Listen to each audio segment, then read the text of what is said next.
Hola chicos, hope you had a good weekend. It's day 197 million of quarantine. So hope you're doing okay and you're staying healthy. This week we are finishing the second week of our new schedule. So our new schedule is on a 2-week rotation basically, and then it repeats. I don't know if you guys knew that so far, but so Friday, periods 1 through 4 met, right, for their third day.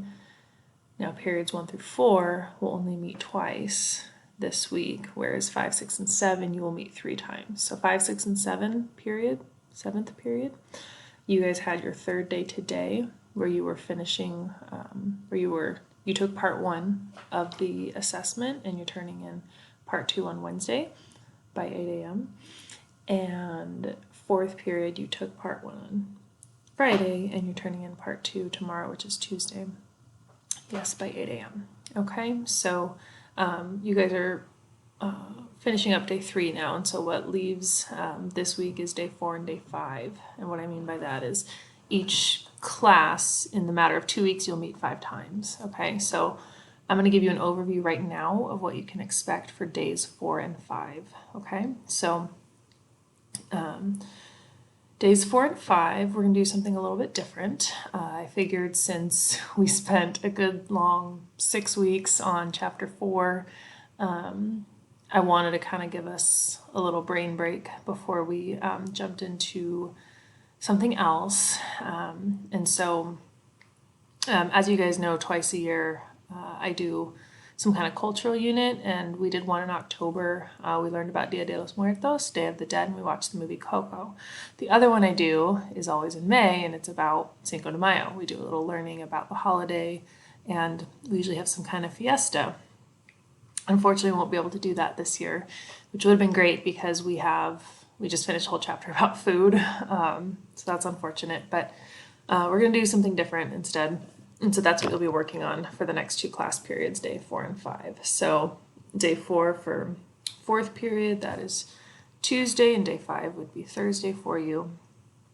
Periods 5, 6, and 7, day 4 would be Wednesday, and day 5 would be Friday for you. So I hope I'm not confusing you guys too much, but hopefully it's starting to make sense a little bit. Okay, so what you guys are going to do is I've created a hyperdoc for you, just like I did with Dia de los Muertos. You're going to create your own copy of it. Okay, so you'll go here to my MHS. It'll be posted here in assignments. It's not posted yet, so it's technically a future one for you guys at this moment, but you'll click on it. Okay, you will make your own copy. All right, make a copy, okay? And what it looks like is, no, not that, not that. Oh, sorry, I think I already got rid of it. Okay, we're just gonna make another copy so I can show you. Okay, so you're gonna make your own copy of it, and no, that's not the right thing. Oh, well, this is going really well. Maybe it's this one? Maybe, hopefully. Yeah, there we go. Okay, so this hyperdoc, you'll make your own copy. You have 5 activities that you're going to work through with the possibility of a 6th. The 6th activity is an extension activity that you may use for extra credit if you choose. Okay, so probably 10-ish points, 10 to 20. Haven't quite decided yet, but some of you are asking me about extra credit opportunities, and here's an opportunity for some extra points. And there will be another one that I'll go over after this. So so first thing you're going to do is you're going to click on this Padlet, and you're going to tell me what you think you might already know about Cinco de Mayo, anything, facts. If you really legitimately don't know anything, just take a guess. Take an educated guess, part of the scientific method, I think, yeah. Make a hypothesis based on what you know, okay? So then you guys will click on the second activity, and what this is a virtual field trip or virtual tour, if you will. So you're going to click on this link, and it looks like this. And so this is what I want to explain to you guys a little bit because it's using kind of a different platform. So This is a virtual field trip, a virtual tour that has 20 different stops around different parts of the Spanish-speaking world. Okay, and so what you will do is you're going to click through it. So let's click to the first one, for example. Okay, it's going to take you to the location. So in this case, it's Mexico. I'd recommend popping out the window to make the pictures a little bit bigger, and you can look through them. Okay, but the description you're going to read is underneath the photos here. Okay, once you've read the description, you'll click on next. Okay, it'll take you to a different spot. Okay. Again, description here is what you're going to read, and descriptions are going to be really important because that's where you'll get your notes from on this. Okay. So each one will have different resources. Okay, so you're going to read through those. Okay, some of them, like this one about Benito Juarez. Okay, there's a description here about who he was. Okay. All right, you'll click through the pictures, and then on the fourth slide is a short little video, so you'll watch that. Okay.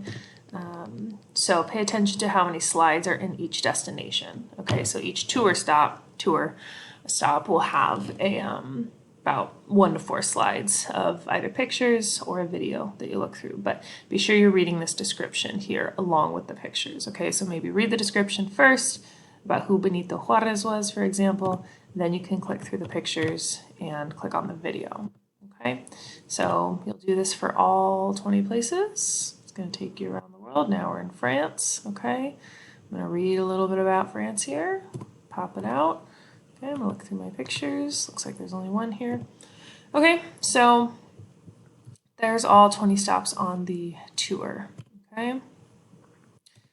Just interesting things to look at that will teach you about Cinco de Mayo. Okay, Cinco de Mayo is not, as you know, it's a Mexican holiday, but it's not in the sense that you might think, or that our culture has kind of led us to think. Okay, so I hope you learned something new. Hope you learn a lot of new things when you do this. Okay, but it's really interesting. Okay, so that's the tour. All right, then you're going to go back to your doc.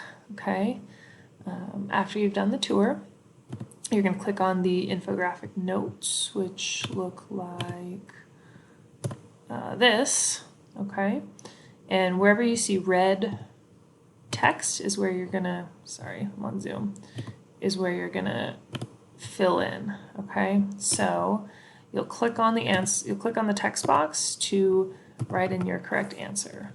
Okay, you can make this bigger, obviously, but here's where you fill in the answers. Okay, so anything that's in red, basically where it says text, you're going to delete text, and you're going to make it your own answer, right? So this notes, these infographic notes, you'll turn in separately from the doc as well. I guess you could take a screenshot and put it in there, but it might be hard to read. You could try it and see, but maybe just send it as a separate doc on my MHS. I'll think about that one. Okay. So after you turn in the notes, you're going to do some application and summarize 3 new things you discovered, 2 things that surprised you, and 1 question you still might have. Okay. And then finally, the 5th and final activity, you're going to click on this Edpuzzle video. It's going to take you to Edpuzzle. It'll ask you to sign in with your Google account. Use your Maranatha Gmail. Okay. You will watch the video, and there are some multiple choice questions that are embedded in the video. You'll answer on this side of the screen, and then I'll see your results and who's all watched it after the fact. Okay, so another important thing to note about Edpuzzle here is many of you should have received, not many of you, all of you, should have received an invitation from me to join my Google Classroom. So make sure you join the classroom so that I can upload all your names into Edpuzzle and I can keep track of who's done the assignment in Edpuzzle. Okay. Some of you may have used Edpuzzle for other classes before. I haven't used it before in this class, but I'm probably going to use it in the next couple weeks for review and as we prepare for finals, because it has some good material in there. So just to make it easier I've set up a Google Classroom, which as long as you have a Gmail, you don't have to do anything other than accept the invitation. So please check your email for that invitation. If you don't see it, go to your spam folder and it might be in there. Okay, so join that Google Classroom. All right. So those are the 5 required activities that you will fill in. Okay. There's an option for that 6th activity, the extension, the extra credit. Okay.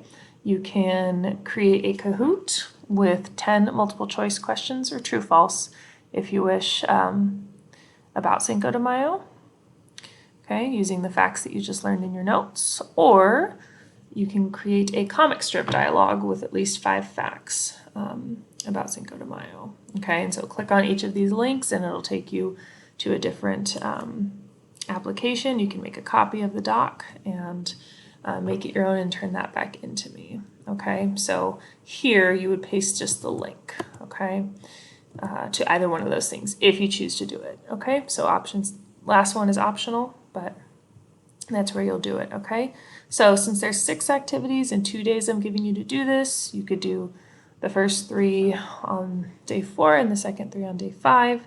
You could certainly do all 6 on day 4. It's up to you, but I'm giving you 2 class periods to work through this and complete it. Okay, I expect your sentences to be complete, make sense, and you're writing them all in English. Okay, so we're not worrying so much about the language at this point because we're doing a little learning about culture. Okay, and so English is fine, but your sentences need to be complete and give me some evidence of thought and reflection. Okay, so that is day 4, Cinco de Mayo Hyperdoc. Okay.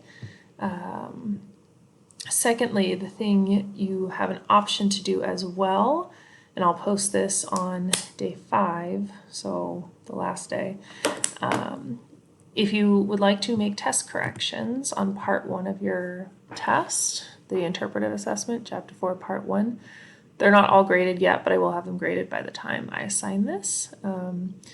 I will offer you half points for test corrections. I know I haven't offered that before. I don't like to offer it usually, but given this environment and because a lot of you have asked, I want to give you an opportunity to bring up your grades a little bit if you choose. And so you'll make a copy of this test correction document.